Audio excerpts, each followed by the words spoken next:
Presidente do Supremo, ministro Dias Toffoli, abre inquérito para investigar fake news e ameaças contra ministros da Corte. Não existe democracia sem um judiciário independente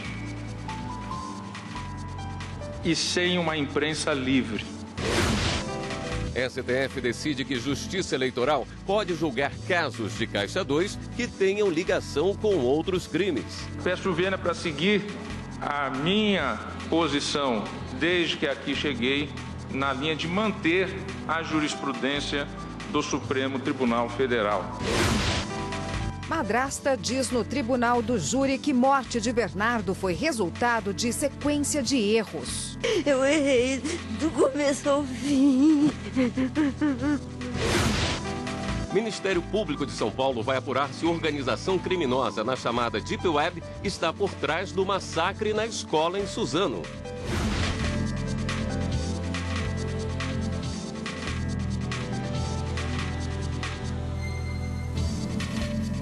Olá, boa noite. Boa noite para você. O presidente do Supremo Tribunal Federal, ministro Dias Toffoli, determinou a abertura de inquérito para apurar notícias fraudulentas que ofendem o STF e os ministros da Corte.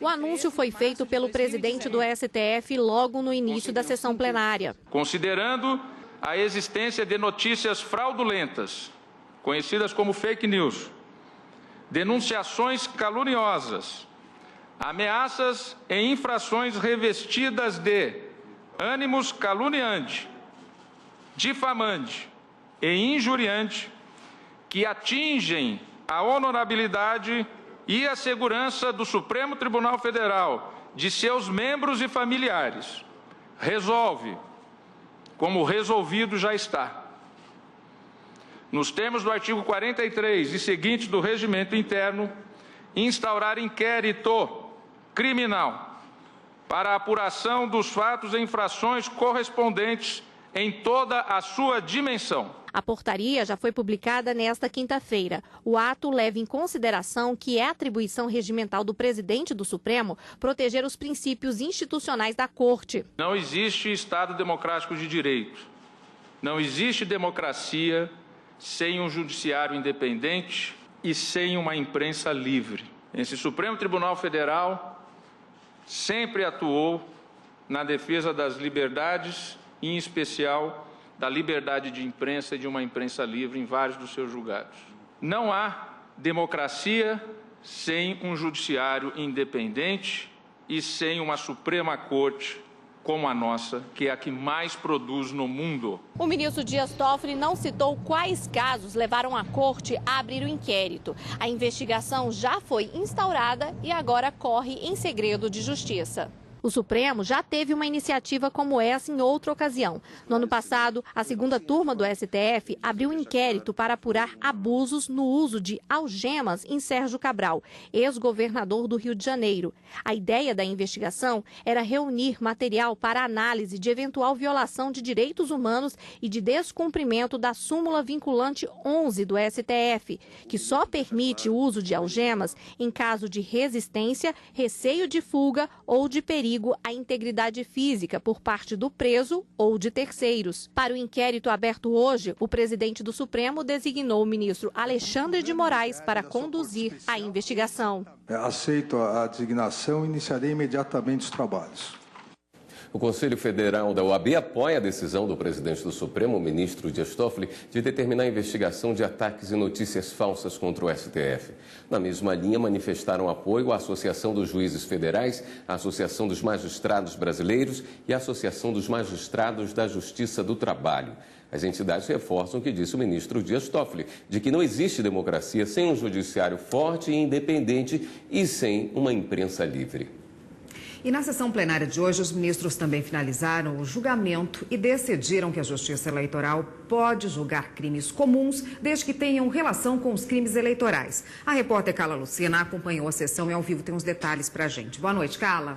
Boa noite, Érica. Boa noite a todos. A decisão neste caso aqui no plenário do STF foi por maioria de votos. Então, o plenário confirmou que a Justiça Eleitoral é competente para julgar crimes comuns, como, por exemplo, corrupção e lavagem de dinheiro, quando estes tiverem ligação com crimes eleitorais. Um dos mais conhecidos é o Caixa 2. O julgamento deste caso começou na sessão plenária de ontem à tarde e prevaleceu no plenário o voto do relator deste caso, o ministro Marco Aurélio. O caso chegou aqui ao STF após um pedido da Procuradoria-Geral da República para que o STF definisse se a competência era da Justiça Eleitoral ou da Justiça Federal nestes casos. O caso concreto tem a ver também com o recurso apresentado pelas defesas do ex-prefeito do Rio de Janeiro, Eduardo Paes, e também do deputado federal pelo Democratas, Pedro Paulo. Eles foram acusados de supostamente terem cometido corrupção ativa e passiva, lavagem de dinheiro e evasão de divisas. O caso foi revelado após delações de executivos e ex-executivos da Odebrecht, que afirmam que repassaram valores não contabilizados para os dois durante as campanhas de 2010, 2012 e 2014. E olha só, foi uma discussão ampla aqui no plenário do STF e agora na reportagem vamos ver então como o julgamento foi retomado. No voto, o ministro Luiz Roberto Barroso disse que não há como desvincular o voto da realidade. Destacou que o país, nos últimos anos, tem conseguido combater a corrupção e que a Operação Lava Jato representa um divisor de águas para o Brasil. Afirmou que não é o momento para mudar isso. Acho que não fará bem ao país que nós transfiramos, depois de anos de sucesso do enfrentamento da corrupção, mexer numa estrutura que está dando certo e funcionando, para passar para uma estrutura que absolutamente não está preparada para isso. Em seguida, a ministra Rosa Weber, atual presidente do Tribunal Superior Eleitoral, criticou declarações contrárias à Justiça Eleitoral. Ela foi a terceira a entender que, quando há crimes contra o sistema financeiro nacional, esses casos devem ficar com a Justiça Federal. Concluo assim, pela cisão das investigações, com a remessa dos autos do apuratório no que diz aos crimes comuns para livre distribuição a das varas federais da seção judiciária do Rio de Janeiro. A meu ver, eventual prática de crime de cunho eleitoral por candidato visando a reeleição não guarda relação de pertinência funcional, repito, com o cargo público por ele exercido. O ministro Luiz Fux ressaltou que, se ficar comprovado que se tratam de delitos comuns, a competência é da Justiça Federal, sendo a eleitoral responsável apenas pelos relacionados a essa matéria.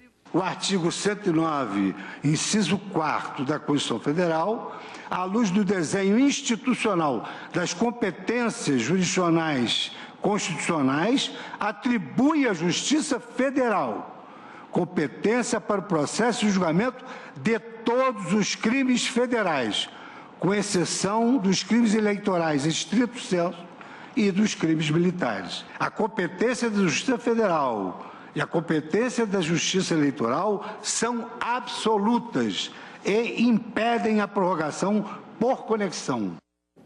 A consultora jurídica da TV Justiça, Karina Zuccolotto, está aqui, tem outros detalhes da sessão de hoje. Boa noite, Karina. Boa noite, William. Boa noite, Karina. O ministro Celso de Mello, no seu voto, deixou claro e foi enfático em dizer que os casos que estão em julgamento e trâmite não serão prejudicados de forma alguma, com essa decisão. Qual o argumento?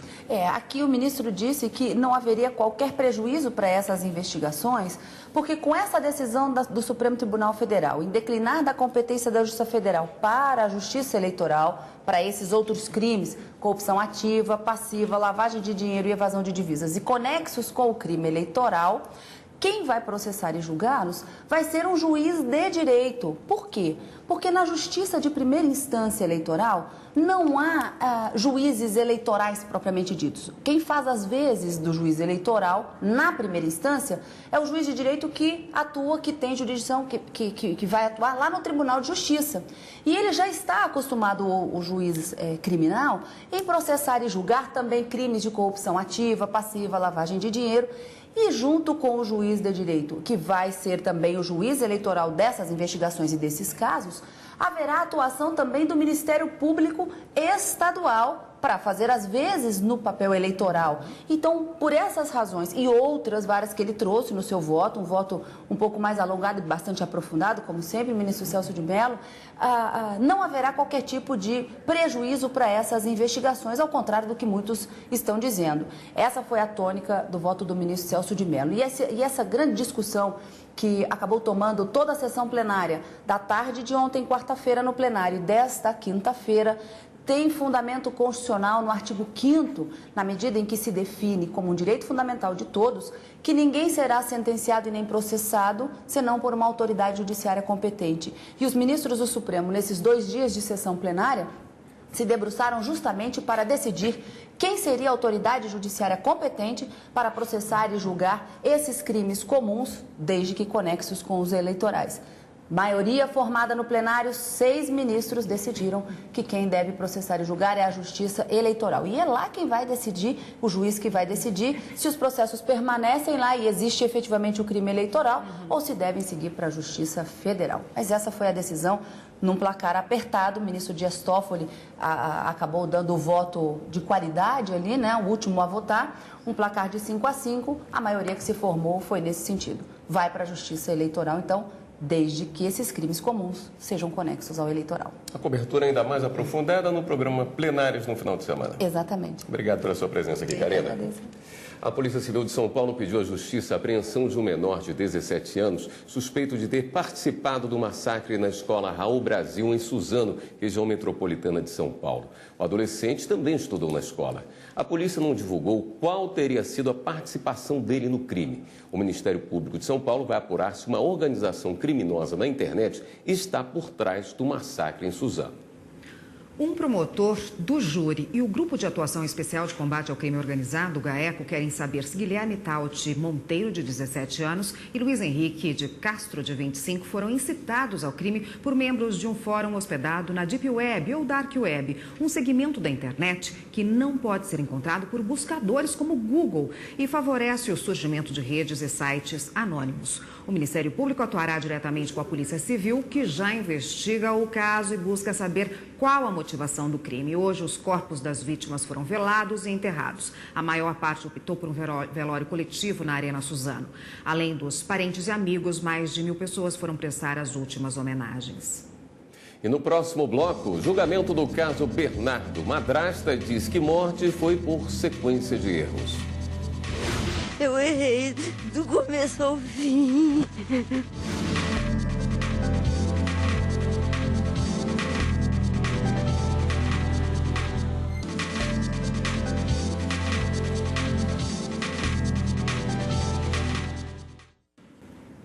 O júri do caso Bernardo entra no 4º dia com uma reviravolta após o depoimento da madrasta, Graciele Ugolini. Acusadas de planejar e executar a morte do menino com uma injeção letal e a ajuda do pai, o médico Leandro Boldrini, e de um casal de amigos, Graciele mudou a versão.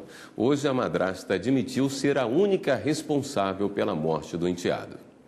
Graciele Ugolini chorou o tempo todo durante o depoimento. Ela quis falar de frente para os jurados e alegou não ser o monstro que a imprensa sensacionalista criou. A enfermeira acusada de matar Bernardo com uma injeção letal e ocultar o corpo chegou a dizer que amava o enteado e creditou o assassinato do menino a uma sucessão de erros. Eu admito. Eu errei do começo ao fim. Graciele assumiu ser a única culpada pela morte de Bernardo. Fez questão de dizer que o pai do garoto, o médico Leandro Boldrini, não teve participação alguma no assassinato do filho. O Leandro também não tem nada que ver. Leandro, eu só quero o perdão dele. Foi tudo culpa minha. Ontem, o advogado de Leandro já havia negado a participação do cliente no crime. Ele alegou que o pai jamais mataria o filho. A defesa ainda contesta a assinatura do pai do garoto na receita do medicamento que teria sido usado para matar Bernardo. O crime foi em abril de 2014. Laudos apontam que Bernardo Boldrini morreu por causa de uma superdosagem de sedativo. A enfermeira e madrasta é acusada de ter administrado o medicamento. Além disso, o pai do garoto, de 11 anos, e outros 2 amigos do casal são acusados de participarem do crime. Mesmo mostrando o arrependimento, Graciele admite que, na época, agiu como se o garoto estivesse desaparecido e participou das buscas. Eu admito que eu dissimulei uma situação para encobrir outra. Eu fiz tudo isso para ninguém desconfiar do que realmente estava acontecendo. Apesar de ter livrado os outros 3 acusados pelo assassinato de Bernardo Boldrini, a madrasta Graciele Ugolini negou que tenha premeditado a morte dele. Ela disse que Bernardo teria tomado a dose extra de calmantes por conta própria e teria ingerido os comprimidos que estavam na bolsa dela no banco de trás do carro. Graciele negou também que tenha dado dinheiro aos irmãos Elevânia e Evandro para ajudarem a tirar a vida do menino. Nesta quinta-feira, durante sessão solene no Senado Federal em comemoração aos 98 anos da Folha de São Paulo, em homenagem ao diretor do jornal, Otávio Frias, o ministro Gilmar Mendes falou sobre a importância da imprensa livre. Da tribuna, o ministro do Supremo Tribunal Federal ressaltou que a imprensa não pode existir para agradar este ou aquele e destacou ser a liberdade de expressão um dos pilares para que a democracia exista plenamente. Em dias como os que vivemos, cumpre lembrar, o grande valor da democracia está na convivência entre os divergentes, na existência de regras de jogo que nos permitem ser diferentes na emergência das demandas da sociedade para as quais o poder e os poderes nem sempre estão preparados. A democracia é o regime que se afirma abraçando a negação, porque sabem, Vossas Excelências, também é possível dizer sim nas ditaduras, nas tiranias, nos regimes de força. Não é o dizer sim que caracteriza os regimes abertos. É a possibilidade de dizer não que marca estes regimes. A Justiça do Rio de Janeiro absolveu 4 dos 12 policiais militares acusados pelo desaparecimento do ajudante de pedreiro Amarildo de Souza, na Rocinha, na zona sul do Rio, em 2013. Com a decisão dos desembargadores, foi determinada a libertação imediata dos ex-PMs Jairo da Conceição Ribas e Fábio Brasil Rocha da Graça, que haviam sido condenados a 10 anos e 4 meses de prisão. As agentes Raquel de Souza Peixoto e Thaís Rodrigues Guzmão também foram libertadas. Elas cumpriam 9 anos e 4 meses de sentença. Também houve redução de pena para o tenente Luiz Felipe Medeiros, que era subcomandante da unidade de polícia pacificadora da Rocinha na época do desaparecimento do ajudante de pedreiro. Por meio de sua assessoria de imprensa, o Tribunal de Justiça do Rio explicou que o processo sobre a morte de Amarildo tramita em segredo de justiça. Por isso, não é possível informar os detalhes que fundamentaram a decisão dos desembargadores. E você vai ver no próximo bloco. Justiça determina que INSS restabeleça pagamento de aposentadoria a beneficiário acusado de recebimento irregular dos valores. A segunda turma do TRF1 foi unânime ao determinar o retorno do pagamento ao beneficiário, além da oportunidade de defesa do autor.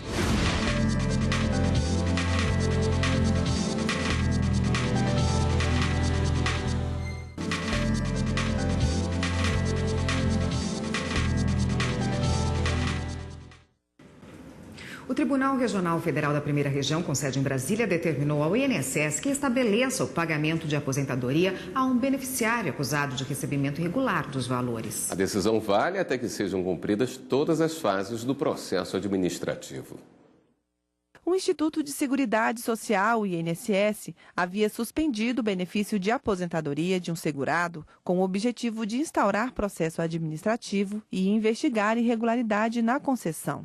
A autarquia havia decidido pelo cancelamento da aposentadoria concedida por tempo de serviço, mas o autor recorreu ao TRF da Primeira Região, que ordenou ao INSS o restabelecimento do pagamento da aposentadoria, pois entendeu que o beneficiário não teve direito às fases do devido processo legal, como a ampla defesa e o contraditório. Essas fases são fundamentais no processo de defesa, como explica o advogado Juliano Costa Couto. O direito de produzir elementos argumentativos, o direito de levar à autoridade, né, convicções diferentes, isso estaria dentro do devido processo legal. O devido processo legal é uma concepção mais ampla. O contraditório e a ampla defesa seriam pormenores desse direito que todo cidadão brasileiro tem, todas as empresas têm e dele não devem abrir mão em nenhuma hipótese, seja no vínculo de servidor público, seja o direito de uma aposentadoria, seja numa relação contratual com o Estado, num processo licitatório. O parágrafo 55 do artigo 5º da Constituição Federal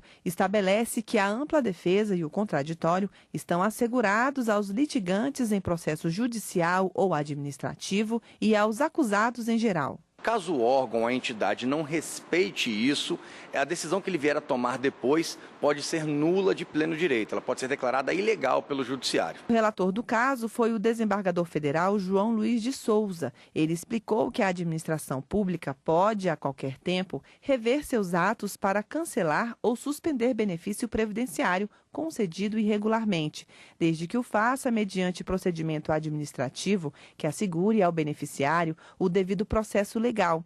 Por isso, a segunda turma do TRF1 foi unânime ao determinar o retorno do pagamento ao beneficiário, além da oportunidade de defesa do autor até o esgotamento de todas as fases. A ex-presidente Dilma Rousseff foi ouvida hoje pela Justiça Federal em Brasília, responsável pelas investigações da Operação Zelotes. Ela negou irregularidades na tramitação da medida provisória que concedeu incentivos fiscais ao setor automobilístico em 2009. Também disse que não tem ciência do pagamento de propinas. O processo apura denúncia do Ministério Público Federal, que investiga se houve a venda de uma MP editada pelo governo Luiz Inácio Lula da Silva para beneficiar empresas do setor automotivo. O processo acusa o ex-presidente Lula de cometer crime de corrupção passiva ao atuar no suposto esquema que envolveu irregularidades na edição da MP. Ele nega as acusações. Agora vamos dar um giro na rede para saber das últimas notícias.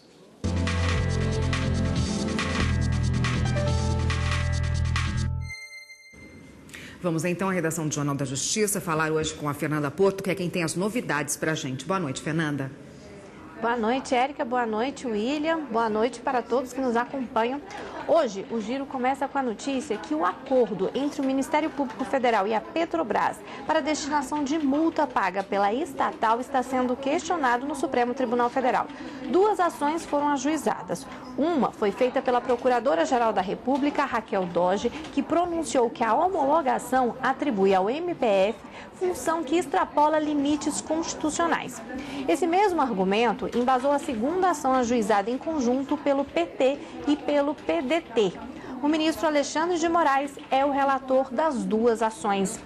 E agora há pouco o Ministério Público Federal denunciou o empresário Joesley Batista, o ex-ministro da Fazenda Guido Mantega, o ex-ministro da Casa Civil Antônio Palocci e o ex-presidente do BNDES Luciano Coutinho e outras 8 pessoas por manobras ilegais no BNDES. As investigações apontam que o prejuízo assumido pelo banco foi de mais de 1 bilhão e 800 milhões de reais. A denúncia aponta que o esquema era para garantir a atuação da JBS no exterior, com pagamento de propinas a agentes públicos e uso do banco em favor do grupo. E a Justiça Federal aceitou a denúncia contra o primo do ex-governador Beto Richa, Luiz Abiantum, por organização criminosa e corrupção passiva. As investigações fazem parte da Operação Integração, que é a fase número 48 da Lava Jato. Segundo o MPF, o primo de Beto Richa recebeu valores de propinas, simulando prestação de serviço ao comitê de campanha. E para rever qualquer uma de nossas reportagens, é só acessar nosso canal no YouTube, digitar lá TV Justiça Oficial. Érica, William. Obrigada, Fernanda. Brasília, Arquitetura e Luz é uma homenagem à capital do país que vai completar 59 anos. A exposição fotográfica que está no Espaço Cultural do STJ nasceu da observação de várias noites no mês de outubro, quando os três poderes aderem à campanha de prevenção ao câncer de mama, iluminando os prédios com tons de rosa. As imagens parecem 3D, mas na verdade são fotografias que exploram todos os tipos de luzes, de postes, faróis, lanternas de carros. Tudo que faz mover o estático, fluir o concreto e colorir a paisagem. O fotógrafo Walter Verniot é carioca e veio morar em Brasília há 10 anos. Antes, o trabalho dele era voltado para a moda, mas quando chegou na capital do país, se apaixonou pela arquitetura. Eu sempre gostei de arquitetura, mas foi em Brasília que eu fiquei apaixonado. E aí deu aquela vontade de fotografar, sair um pouco da moda e a arquitetura respirar isso aí o mês inteiro de outubro. São fotografias de monumentos importantes de Brasília e tribunais que têm como característica marcante a arquitetura de Oscar Niemeyer, como, por exemplo, a Catedral, o Congresso Nacional e o Tribunal Superior Eleitoral. Uma das principais obras da exposição é uma fotografia do Superior Tribunal de Justiça. Ela tem mais de 2 metros de altura. Ao todo, 9 quadros mostram a beleza da arquitetura do STJ. O presidente da Corte, ministro João Otávio de Noronha, visitou a exposição e ficou feliz com a homenagem ao tribunal. Ele ressalta que o STJ tem um importante papel cultural ao abrir as portas para artistas. O STJ é um centro de cultura jurídica e aqui também um lugar destinado aos vocacionados da arte a exporem suas obras. A exposição Brasília, Arquitetura e Luz fica no Espaço Cultural do STJ até 12 de abril. O horário da visitação é das 9 às 19 de segunda a sexta-feira. Esta edição Jornal da Justiça fica por aqui. Uma boa noite para você. Continue com a programação da TV Justiça. A gente se vê amanhã. Até lá.